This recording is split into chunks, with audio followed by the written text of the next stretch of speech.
Hi friends, welcome back to my channel. ഞാൻ നിങ്ങളെ കാണിക്കുന്നത് നമ്മുടെ പാകിസ്ഥാൻ മൽബറിയുടെ വിളവെടുപ്പാണ്. നമ്മൾ പാകിസ്ഥാൻ മൽബറി പ്രൂൺ ചെയ്യുന്ന വീഡിയോ ഒക്കെ നമ്മുടെ ചാനലിൽ ലോഡ് ചെയ്തിട്ടുണ്ട്. അത് നിങ്ങൾ കണ്ടു കാണുമെന്ന് വിശ്വസിക്കുന്നു. അപ്പം അതിൻ്റെ ഫലമാണ് നമുക്ക് പ്രൂൺ ചെയ്ത് കഴിഞ്ഞപ്പോൾ നിറയെ കായ പിടിച്ചു. ഇതിൻ്റെ അടിയിലെല്ലാം കായ പിടിച്ചു. ഇത് ഏകദേശം നമുക്ക് വിളവായിരിക്കുകയാണ്. നമ്മൾ ഇതിൻ്റെ വിളവെടുക്കാൻ പോവാണ്. അതുപോലെ ഒരു കാര്യം കാണിക്കുക, അതിൻ്റെ ടാഗ് നിങ്ങൾ കണ്ടോ? പാകിസ്ഥാൻ മൽബറിയുടെ ടാഗ് കണ്ടോ? ആ മൽബറിക്ക കണ്ടോ? കറക്റ്റ് അതേ വലിപ്പത്തിൽ ഈ ടാഗിൽ കാണിച്ചിരിക്കുന്ന പോലെ തന്നെ കറക്റ്റ് പാകിസ്ഥാൻ മൽബറി തന്നെ നമുക്ക് അതിൽ ഉണ്ടായി കിട്ടിയിരിക്കുകയാണ്. നമുക്ക് ഇന്ന് അതിന്റെ വിളവെടുപ്പാണ്. ആദ്യം നമ്മൾ അത് വിളവെടുക്കാൻ പോവാണ്. എത്ര മൽബറിക്ക നമുക്ക് ഈ ചെറിയ മൽബറിയെന്ന് കിട്ടിയെന്ന് നമുക്കറിയാം.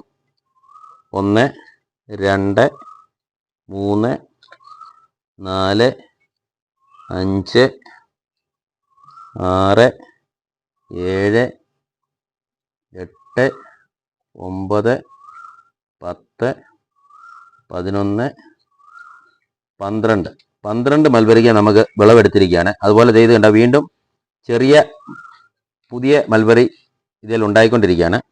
ഇവിടെ ഉണ്ടായിട്ടുണ്ട്. അതുപോലെ ഇതിൽ വരുന്നുണ്ട്. ഇതുപോലെ നിറയെ മൽബറി നമുക്കുണ്ടാവും. ഇത് നല്ല ടേസ്റ്റി മൽബറിയാണ്. ഇത് കണ്ടോ? ഇതാണ് ഇതിന്റെ വലിപ്പം. പാകിസ്ഥാൻ മൽബറി ഇത് കറക്റ്റായിട്ട് അതിന്റെ വലിപ്പം കണ്ടോ? നീളം നോക്കി. നമ്മുടെ ഒരു സാധാ മൽബറിയുടെ ഒരു 10 ഇരട്ടി നീളം ഈ ഒറ്റ മൽബറിക്കായി ഉണ്ട്. ഇതിന്റെ ടേസ്റ്റ് എന്ന് പറഞ്ഞാൽ നല്ല മധുരമാണ്. ഇത് കഴിച്ചു നോക്കിയാൽ മാത്രമേ അതിന്റെ ടേസ്റ്റ് നിങ്ങൾക്ക് മനസ്സിലാകത്തുള്ളൂ. അപ്പം ഇതുപോലെ ഒരു മൽബറി, പാകിസ്ഥാൻ മൽബറി വെച്ചു പിടിപ്പിക്കാൻ ശ്രമിക്കുക.